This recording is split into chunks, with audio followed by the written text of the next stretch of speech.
Bonjour, ici Concept DAO. Aujourd'hui, on va voir comment passer d'un relevé de mesure qui ressemble à cela à une modélisation du van pour ensuite faire la mise en plan sur layout et ensuite obtenir les plans au format PDO sur l'aménagement d'un Renault Trafic allongé. Donc on est sur ce type de modèle là et on va voir ensemble comment l'aménager et comment le modéliser sur SketchUp. Donc dans un premier temps, on va passer à la modélisation, donc du relevé de mesure jusqu'à la coquille, puis la modélisation du mobilier. Ensuite, on fera la mise en plan sur layout. Donc j'ai réalisé le relevé de mesure directement sur le véhicule. Donc j'ai tout retracé sur l'application OneNote à partir d'une tablette et d'un stylet. Donc voilà, donc je vais me baser sur ce relevé de mesure là pour réaliser la coquille de mon modèle. D'abord je vais faire le plancher. Donc sur mon relevé de mesure, la longueur totale fait 2835 et en largeur 1660. Donc je vais l'extruder, je vais mettre 100 mm, cela n'a pas d'importance sur le plancher, l'épaisseur. Ensuite, je vais placer mes ailes de roue, donc elles sont positionnées à 235 mm et elles font en longueur 860. En profondeur, on est sur du 215 des deux côtés. Donc là ici on va délimiter la porte, 985. On va pouvoir commencer à positionner nos différents éléments. Donc, la hauteur de mes cache-roues, ils font 289. Là, pareil, on va mettre 100 mm d'épaisseur, mais cela n'a pas d'importance. En hauteur totale intérieure, devant 1362. De l'autre côté, pareil. On a 100 mm, sauf que là on a la porte. Là, ici nous avons les retours, donc on va passer un centre, et ici on a des retours pour la portière. Donc on n'est pas à 1660, 1400 en largeur de passage, donc 1400 divisé par 2, on arrive sur du 700 mm de chaque côté. 1400. On va pouvoir délimiter notre largeur de passage. Ce que je vais faire pour supprimer tous mes guides, je vais aller dans édition, supprimer les guides. Ma coquille étant réalisée, tout sélectionné, donc soit je fais CTRL A vu que là il n'y a rien d'autre sur mon modèle, ou bien j'étire du haut droit pour descendre en bas gauche. Pour une sélection partielle, il faut descendre du bas gauche et monter vers le haut droit. Et là on va tout sélectionner, ou bien je triple clic. Ensuite j'appuie sur le raccourci G, ou je fais clic droit, créer un composant. Donc là une petite boîte de dialogue va s'ouvrir. Là moi j'aime bien la nommer coquille. Ensuite je vais aller dans mes calques, donc les balises. Je peux le retrouver ici, donc pour le faire apparaître, il faut cliquer sur balise, donc là, et le faire apparaître. Et là je vais le mettre dans mur. Donc là c'était des calques pré-tramés que j'avais réalisés. Mais ce qui est important, c'est de le mettre sur un calque indépendant, afin comme ça, quand on procédera à la réalisation du mobilier, cela sera plus simple pour le masquer ou le faire apparaître, comme cela. Donc pour travailler, c'est plus simple. Pour la partie banquette, on va partir sur contreplaqué de 15 mm d'épaisseur. On va faire 15 mm par 100. Donc là, pour l'instant, je vais réajuster cela par la suite.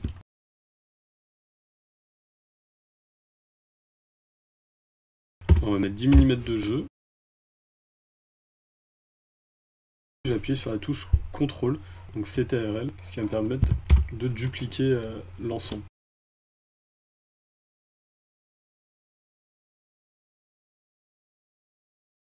Pour agrandir, c'est le raccourci S ou bien l'outil ici pour l'échelle. Et je vais sélectionner une des poignées sur la tranche, donc ce qui va me permettre d'étirer sans bouger à mon épaisseur.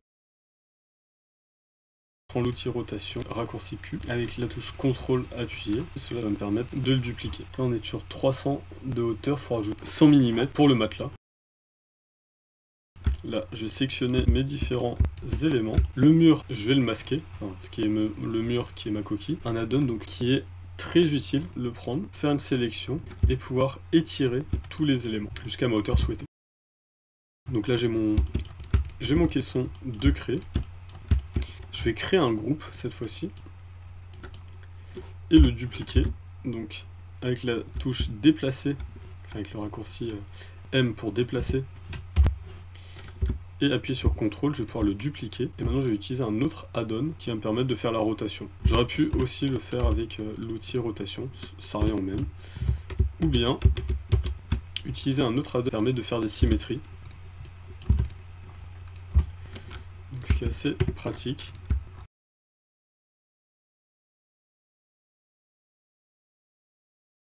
pour ajouter de la rigidité à ce caisson-là, ce que je vais faire, je vais supprimer le mur.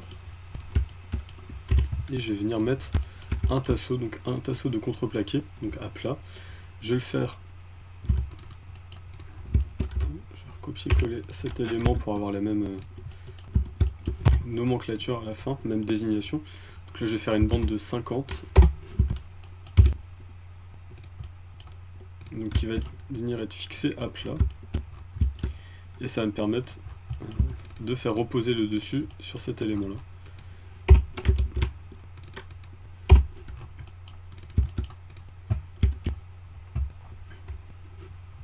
Donc là, pour éviter de devoir faire la même chose, pareil, je vais le dupliquer. Donc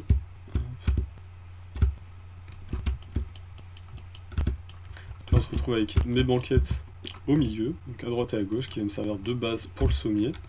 Au centre, il me reste 760. Ici, on va faire le caisson arrière.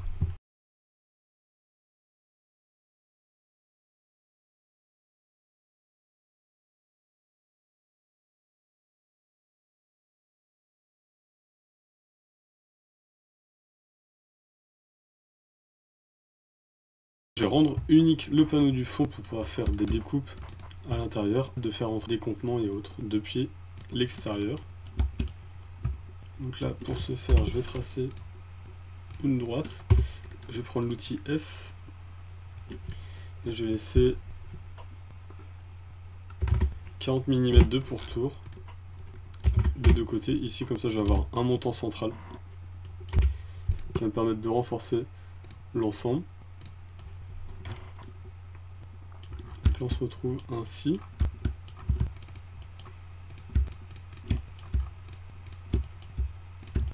Donc là, j'ai tout sélectionné et créé un groupe. Clic droit, créer un groupe. Donc là, j'ai mon meuble arrière. Et on va créer le panneau du dessus. Donc là, pour l'intégrer dans mon groupe, je double-clique dans mon groupe. Donc là, on peut voir que je suis dedans. Donc là, 15 mm. Donc là, on va le faire suivre et après on fera les découpes après.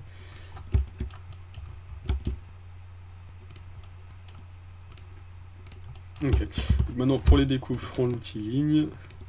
Je retrace mes contours. Avec l'outil extrudé, j'enlève la matière.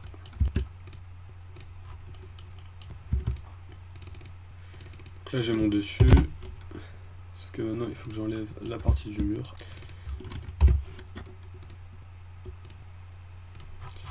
Ok, pareil de l'autre côté.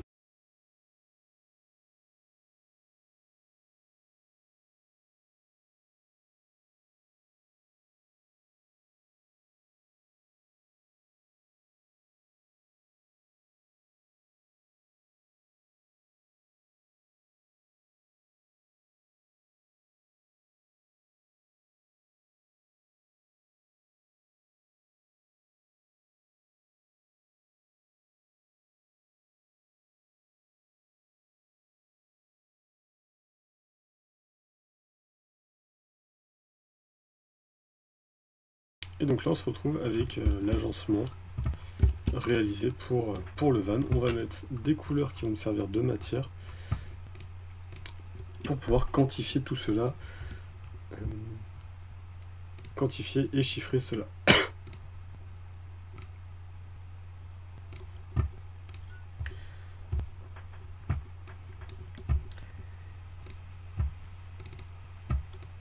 Là, je prends une texture de bois que j'ai sur mon ordinateur, mais peu importe. C'est exclusivement pour représenter la matière.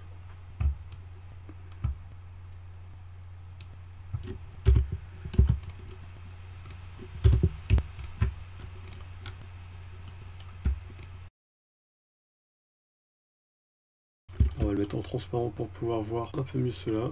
Et on va modifier le taux de transparence. Maintenant, nous allons passer à la mise en plan de notre projet. Pour cela, je vais préparer mes scènes. Donc, je vais mettre une scène en ISO pour présenter le projet.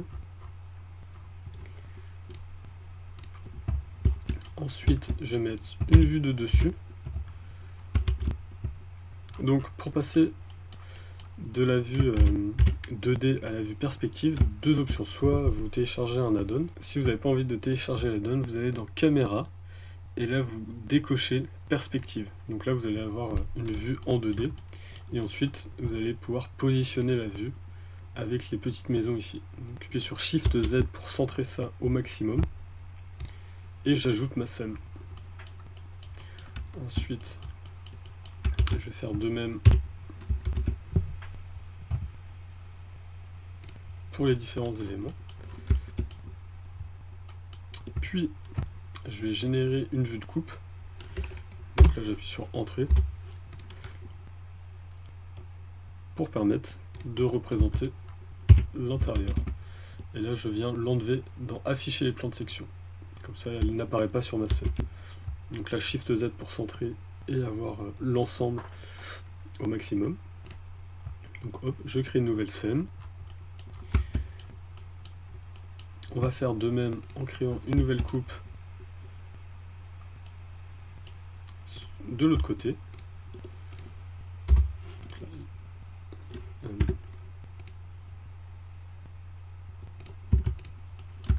Donc là, idem.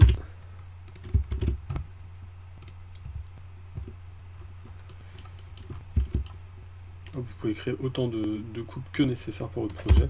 Là, pour l'exemple, on va en faire quelques-unes.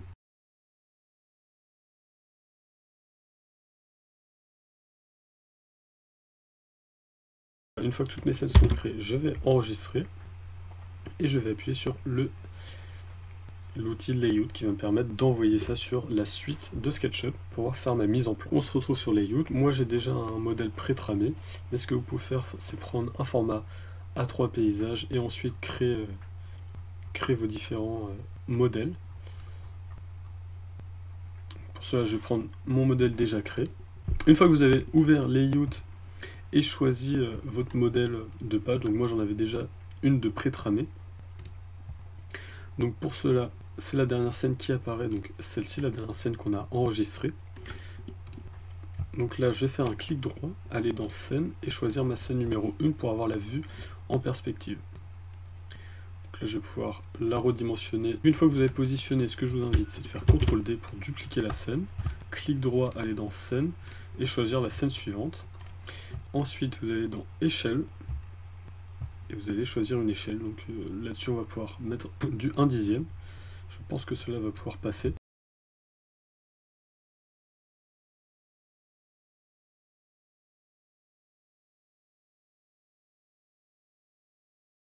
Donc là, pour avoir un effet un peu plus de style, ce qu'on va faire, c'est on va changer le mode de rendu, on va mettre hybride, comme ça on sera un peu moins pixelisé. Une fois que j'ai fait ça, je vais procéder à la mise des hachures pour représenter les différentes matières, puis surtout mieux délimiter les contours que le gris transparent. Donc pour cela, je vais utiliser l'outil ligne. Ensuite, je vais aller dans dessin à l'échelle, réaliser un dessin à l'échelle et je vais mettre 1/10. Puis je vais aller choisir des motifs, donc je vais cocher motif, je vais aller en sélectionner un dans symbole de la matière et sélectionner l'hachurage. Donc là,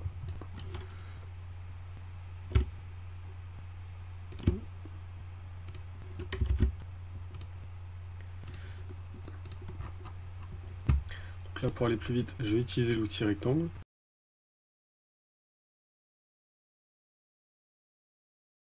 Donc là, ça va me permettre de mieux délimiter. Je vais rajouter les traits et je vais les mettre en épaisseur la plus faible pour avoir des traits fins. Une fois que j'ai fait ça, je vais pouvoir passer à la mise en cote.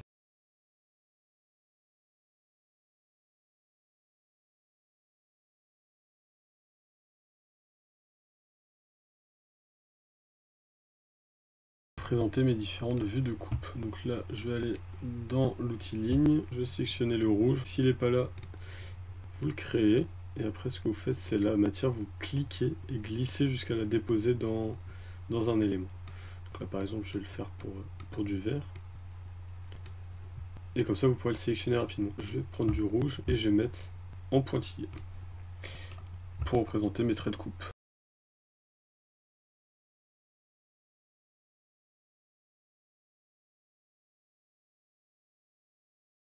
Ma première page faite, je vais pouvoir procéder à la seconde et ainsi positionner mes vues de coupe et les côtés. Donc là, nouvelle page, je vais retourner sur la page 1, récupérer ma scène 2 et la copier-coller, donc CTRL-C, CTRL-V. Ensuite aller dans scène et passer à la suivante. Donc ma scène 3 qui est la vue d'arrière. Là, ce que je vais faire, je vais supprimer la coquille, mais je vais quand même la matérialiser.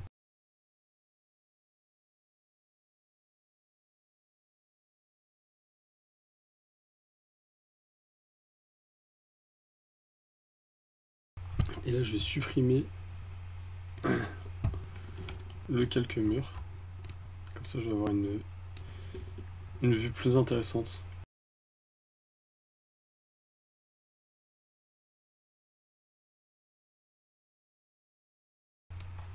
Je vais faire de même, je vais réactiver le calque et tracer mon sol.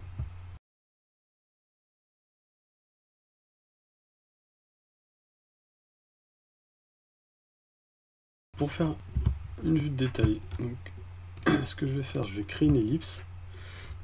Mon ellipse, hop, je vais la mettre en rouge. En trait, je vais mettre des pointillés. Je vais tracer un premier cercle pour représenter. CTRL-D, l'agrandir. Je vais dupliquer cette scène. Dans l'échelle, je vais aller sur échelle 1.1. Là, je vais étirer, donc hop. Ça, je vais le dupliquer, sélectionner et faire un clic droit, créer un masque de découpe. Là, je vais superposer, je vais la mettre au premier plan. Donc, disposer, placer devant. Donc là, ce qui va nous permettre de créer un détail et donc montrer qu'ici on a bien 2,15 mm de contreplaqué. Ça, on va le nommer pour le repérer. On va mettre D1.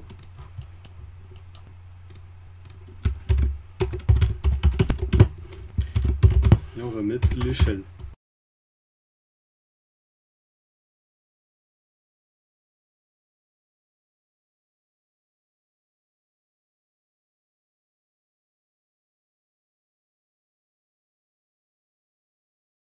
On va refaire un détail pour montrer le jeu ici.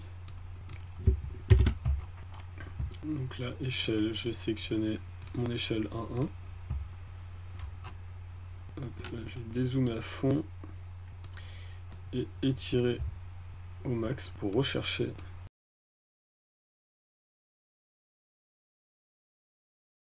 On va copier-coller le cercle, sélectionner les deux éléments, créer un masque de découpe, recopier-coller le cercle pour pouvoir le positionner dessus.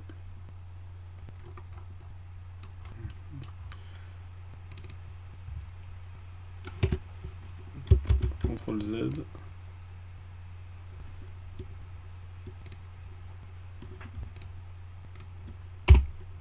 Donc là on va redimensionner ça comme c'est beaucoup trop gros.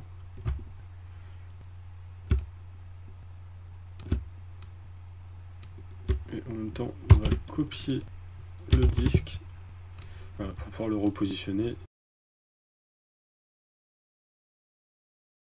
Une fois que ma mise en plan est faite, je vais pouvoir faire fichier, exporter, PDF. Donc là, choisir mon emplacement où je veux qu'il soit rangé, l'enregistrer.